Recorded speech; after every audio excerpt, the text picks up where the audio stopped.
Saludos, Dios les bendiga. Este es tu amigo y hermano Ricky Frontán. Hoy vamos a tener un breve estudio acerca de lo que es el versículo 6 del Salmo 122, que donde dice: Pedid por la paz de Jerusalén, sean prosperados los que te aman. ¿Qué es lo que significa orar y pedir por la paz de Jerusalén? ¿A qué Jerusalén se está refiriendo? Se está refiriendo a la Jerusalén que es capital en Israel, o sea, la que fue la capital de Israel, que ahora mismo pues sabemos pues que está todavía ahí. Eh, para entender eso, y vemos hoy en día muchos hermanos cristianos que constantemente dicen: no, tenemos que estar orando por la paz de Jerusalén, o sea, la Jerusalén del Israel étnico. Nosotros pues no podemos hacer una doctrina, una enseñanza simplemente de un versículo. Y es cierto que aquí dice: pedid por la paz de Jerusalén. Pero vamos a ver a la luz del Nuevo Testamento, porque una de las reglas de hermenéutica bíblica es que cuando estamos en pasajes del Antiguo Testamento siempre tenemos que ir a lo que es la revelación más reciente del Nuevo Testamento y ver la interpretación que se le da. Entonces, cuando nosotros vamos para hacer esto, y quiero dejar claro, cuando esto se ignora, muchas de las sectas que tenemos hoy en día, como los sabatistas y algunas otras sectas, eh, cometen ese error. Ellos interpretan el Antiguo Testamento al revés, interpretan el Nuevo Testamento a la luz del Antiguo Testamento cuando es todo lo contrario. Repito, el Nuevo Testamento, que es la revelación más reciente, es la que debe de interpretar los pasajes del Antiguo Testamento. Es obvio que cuando el salmista dice en el Salmo 122, pedir por la paz de Jerusalén, que él tenía en mente lo que era la Jerusalén terrenal. Pero nosotros ahora vamos al Nuevo Testamento, eh, al libro de Gálatas, para ver cómo, cómo el apóstol Pablo, inspirado por el Espíritu Santo, le da la interpretación a ese pasaje para nosotros los cristianos, la iglesia. Y vamos a estar en Gálatas capítulo 4, versículo 21, donde el apóstol Pablo dice: Decidme los que queréis estar bajo la ley. ¿No habéis oído la ley? Porque está escrito, y aquí cuando él dice los que están bajo la ley, los que queréis estar bajo la ley, se refiere a los judaizantes que querían imponer las leyes rituales del Antiguo Testamento, imponérsela a la iglesia, como la circuncisión, como guardar el sábado, como mantener las dietas del Antiguo Testamento, del Antiguo Israel. Y vemos que hoy en día tenemos ese tipo de personas también. Hoy en día tenemos los judaizantes modernos, o sea, los mal llamados mesiánicos.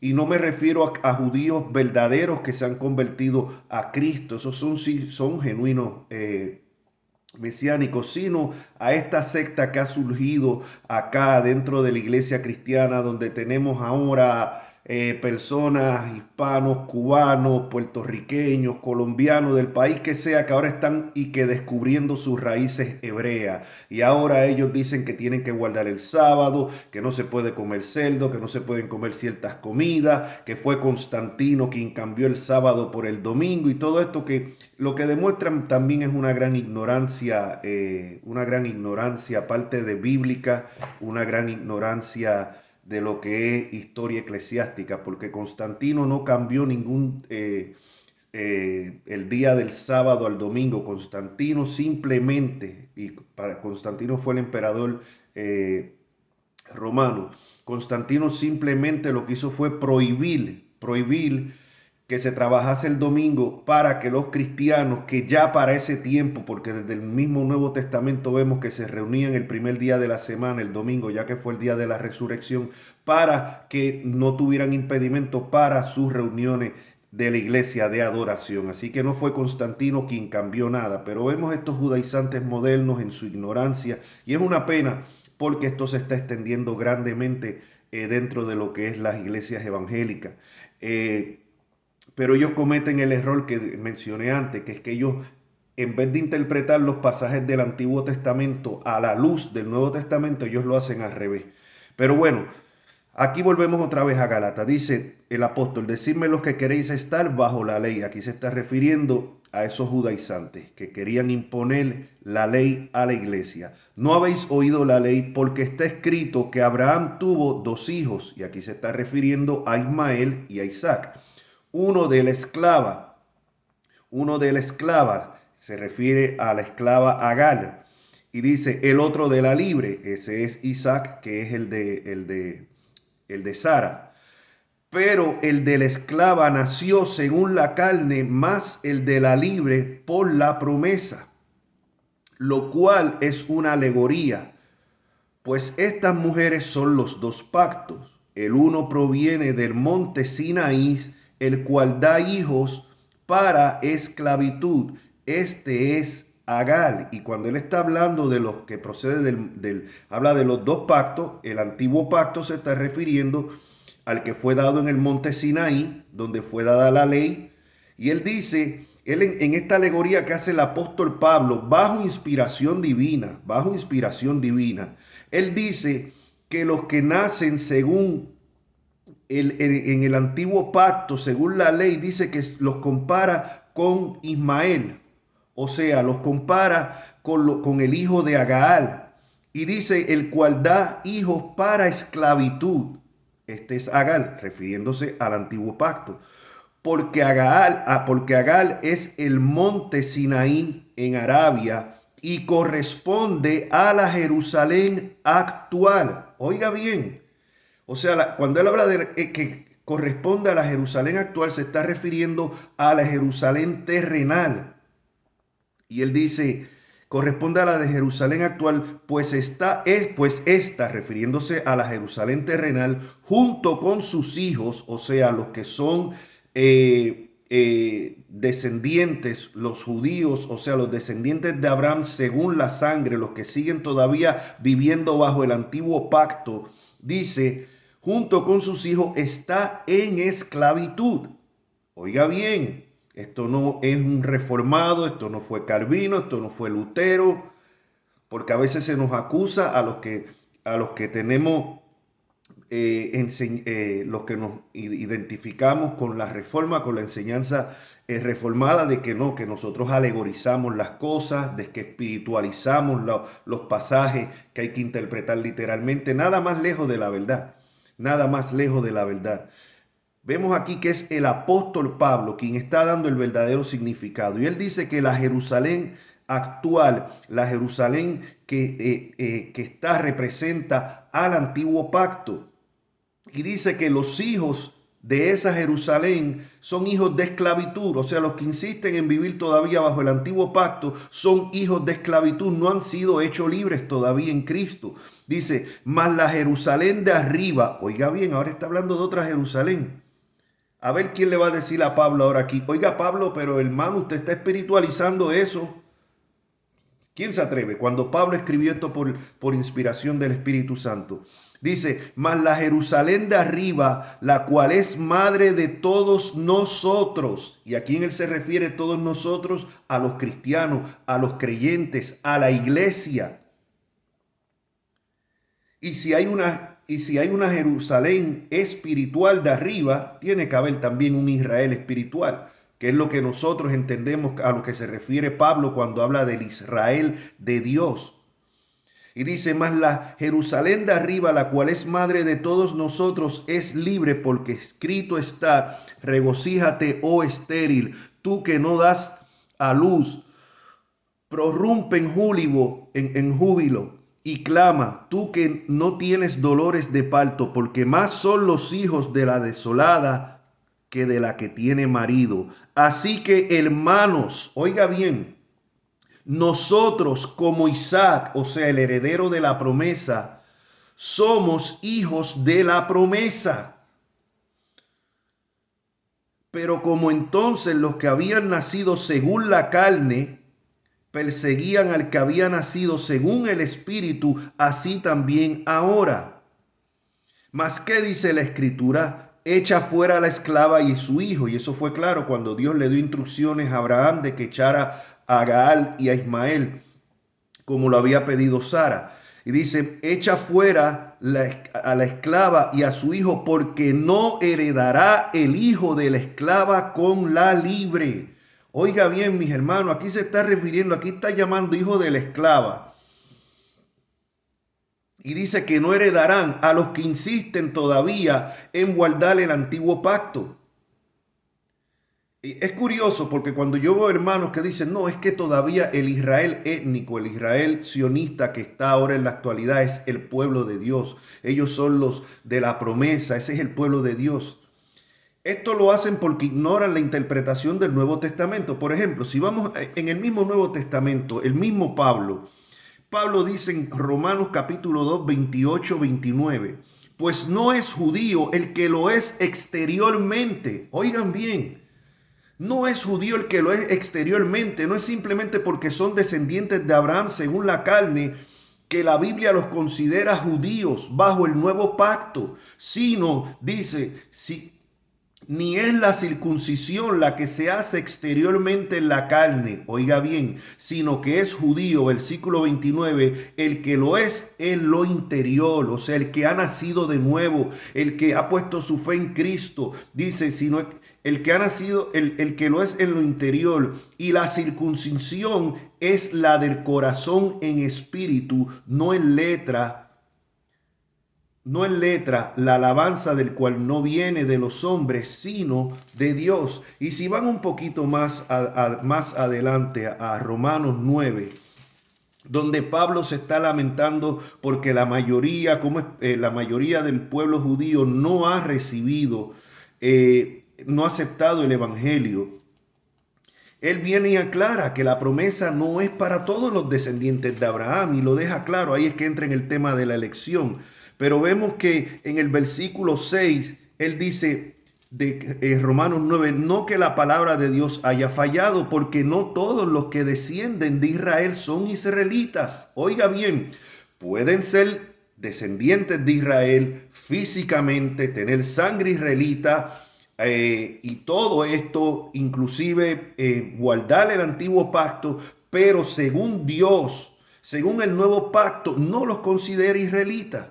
O sea, esto es algo que yo creo que muchos hermanos cristianos tienen que verdaderamente estudiar, porque cuando insisten en que ahora mismo la nación de Israel étnica, aunque rechazan a Cristo en su mayoría, son pueblo de Dios, están pasándole por encima la enseñanza del Nuevo Testamento. Y yo no soy antisemita, porque cuando uno explica esto rápido, usted es un antisemita. No, mis hermanos, tenemos como cristianos, tenemos que aferrarnos a la enseñanza del Nuevo Testamento. No es que desechemos el Antiguo Testamento. Muchas de las cosas del Antiguo Testamento eran sombra de lo que había que venir y se cumplen en Cristo. Todito el Antiguo Testamento apunta a Cristo. Ahora, nuevamente en Romanos, Pablo dice, no que la palabra de Dios haya fallado, porque no todos los que descienden de Israel son israelitas, ni por ser descendientes de Abraham son todos hijos, sino en Isaac te será llamada descendencia. Esto es, no son los hijos no son los que son hijos según la carne, o sea, de sangre, son los hijos de Dios, sino los que son hijos según la promesa son contados por descendientes. Entonces, ¿qué es lo que estamos viendo, mis hermanos? Y yo sé que esto puede ser un poco polémico para algunos, pero tenemos siempre que aferrarnos a lo que dice, a lo que enseña la Biblia y no las tradiciones o no lo que hemos escuchado. No podemos repetir simplemente como papagayos. Volvemos otra vez a Gálatas. En Gálatas capítulo 30 dice, más que dice la escritura, echa fuera a la esclava y a su hijo, porque no heredarán el hijo de la esclava con el hijo de la libre. No hay dos pueblos de Dios, no es Israel y la iglesia. Es un solo pueblo, compuesto de los judíos y de los creyentes en Cristo. O sea, y de los judíos creyentes en Cristo también. O sea, eso está claro. No se es hijo simplemente por descendencia de sangre, como muchos cristianos equivocadamente creen. Dice, echa fuera, porque no heredará el de la esclava con el hijo de la libre. No, No hay un plan para Israel aparte fuera de la iglesia. Eso es algo que muchos hermanos no entienden. Ya puede alguien decir, no, pero acuérdate que en Romanos 10 Pablo dice que no desechará, que si ha desechado Dios a su pueblo de ninguna manera. Claro, y cuando Pablo dice eso, se pone el mismo como ejemplo, como un judío de la tribu de Benjamín que había creído el evangelio. Lo que Pablo está diciendo es que no se le ha cerrado la puerta a todos los israelitas, no. Y él deja más claro, si leen en su contexto, Romanos 9, 10 y 11, él deja claro de que hay que si fuesen aún, si los hijos de Israel, si los israelitas fuesen como la arena del mar, tan solo un remanente será salvo, y ese remanente escogido por gracia. Obviamente Pablo pertenecía a ese remanente, y todos los cristianos, todos los israelitas, todos los judíos que han venido a Cristo y que siguen viniendo a Cristo desde el tiempo antiguo hasta el retorno de Jesucristo, son parte de ese remanente escogido por gracia que se va a seguir uniendo junto con la iglesia. Ese es el pueblo de Dios. Ese es el verdadero Israel de Dios. Hay muchos otros pasajes, no tengo el tiempo aquí, quiero hacer esto bastante corto. Pero vemos entonces que no se trata de dos pueblos. De hecho, esta enseñanza de que Dios tiene dos pueblos, Israel y la iglesia, y tiene un plan separado para Israel, es una enseñanza que surge en el siglo XIX. Es una enseñanza netamente del dispensacionalismo inventado por John Nelson Darby en 1830. Anterior a esa fecha nadie creía eso, ni siquiera los mismos premilianistas. Los premilianistas históricos, que son los verdaderos premilianistas, que los datan desde por lo menos se pueden trazar hasta principios del segundo siglo con Justino Mártir, Ireneo de Lyons y otros. Ninguno de ellos creían en dos pueblos de Dios. Todos ellos creían en que Israel, el Israel de Dios, es la iglesia compuesta de judíos y de gentiles. Pablo lo deja claramente, ya no hay diferencia entre judío y gentil. No significa que no haya diferencias étnicas, claro que sí las hay, pero en Cristo formamos un solo pueblo. En el Evangelio de según San Juan, nuestro Señor Jesucristo dice que hay otras ovejas a las que yo tengo que ir a buscar, y se refiere a los gentiles, y dice que cuando Él llame esas ovejas, junto con las ovejas de Israel, dice que va a haber un solo redil y un solo pastor. No va a haber dos rediles, un solo redil. O sea, Efesios 2 también deja claro eso, pero se nos alargaría demasiado. Pero simplemente, volviendo otra vez aquí al texto de Gálatas, dice, de manera, hermanos, que no somos, versículo 31, de manera, hermanos, que no somos hijos de la esclava. Y oiga bien, está hablando el apóstol Pablo, que era judío. Sin embargo, él nos identifica ya con el antiguo pacto y no se identifica simplemente con los judíos de sangre. ¿Ve? Él dice, de manera, hermanos, que no somos hijos de la esclava, sino de la libre, o sea, la iglesia. Entonces, mis hermanos, cuando entonces volvamos entonces al Salmo 122, que dice, pedid por la paz de Jerusalén, sea prosperado los que te aman.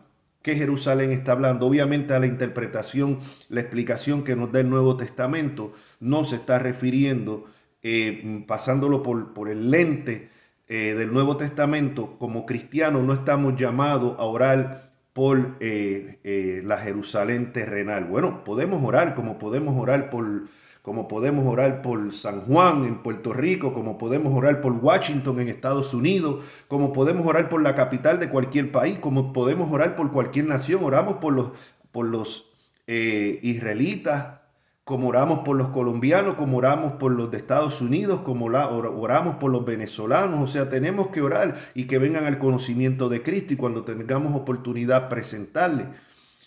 Pero ya en Cristo, en el nuevo pacto, ya no hay una exclusividad de una nación. El único pueblo de Dios es Cristo. Y entonces los cristianos, los que están en Cristo, fuera de Cristo, no se puede ser pueblo de Dios. Cuando vemos entonces, y aclaro, porque ya puedo ver algunos hermanos, es un antisemita. Cuidado, cuidado con que mira que el que no bendice a la nación de Israel cae bajo maldición. En Cristo, Cristo nos libró de toda maldición de la ley y la promesa de Abraham se cumple en Cristo. Tenemos que estudiar el Nuevo Testamento, mis hermanos.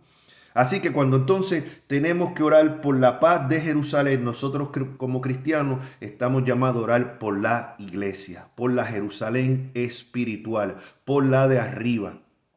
Esa es por la Jerusalén que nosotros como cristianos tenemos que estar orando. Amén. Así que espero que esto haya sido de edificación. Si tienes alguna pregunta ahí abajito en los comentarios, puedes dejar tu pregunta. Con mucho gusto sacaré el tiempo para contestártela. Puedes ponerle like también. Esto ayuda a que se promueva más el video. Y definitivamente puedes compartirlo en tus redes sociales, con otras amistades, con otros hermanos en Cristo. Así que la paz de Cristo sea con todos ustedes. Este es tu amigo y hermano Ricky Frontán quien se despide. Dios les bendiga.